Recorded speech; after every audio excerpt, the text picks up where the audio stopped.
All right, so I'm reading a book called We Should All Be Millionaires by Rachel Rodgers.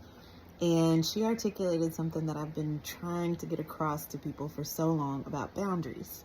She said that boundaries are not to create suffering in another. Boundaries are intended to prevent suffering for ourselves. So what does that mean?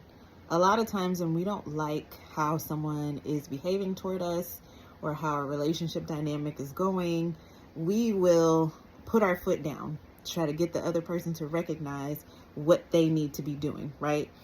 Our emotions get the best of us and we may stop talking to the person, or we may demand certain treatment, and we call that a boundary.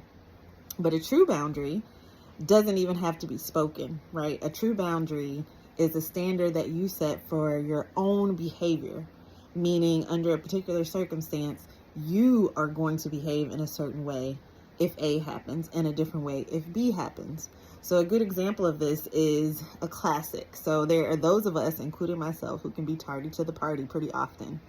But if you're a person who is prompt and you have a friend who's always late and inconveniencing you, you may say to that friend, you need to be here on time. You may complain to that friend. You may say, my standard is to show up at the exact time that we plan, blah, blah, blah, blah, blah. And you notice that person never changes their behavior, and you're still in the position of feeling undervalued or just inconvenienced and not enjoying the dynamic.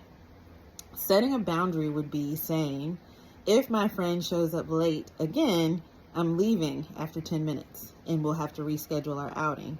Or I'm only going to go to places where I'm comfortable sitting by myself until my friend gets there, and I'm just going to not expect them to get there on time. Those are boundaries that you create, or fences around your own emotional safety. And that's what boundaries are intended for. So in that example that I gave, you don't even have to tell the other person what the boundary is. You just act accordingly.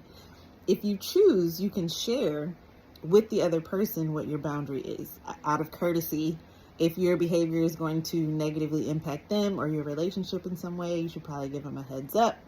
But the point is not to get the other person to change their behavior or to punish the other person for their behavior. The point is to protect your own experience and to prevent suffering for yourself. So if you get really anxious when someone is late, or when you're super inconvenienced because you don't have much time to spare, you're creating the boundary of leaving after 10 minutes for your own peace.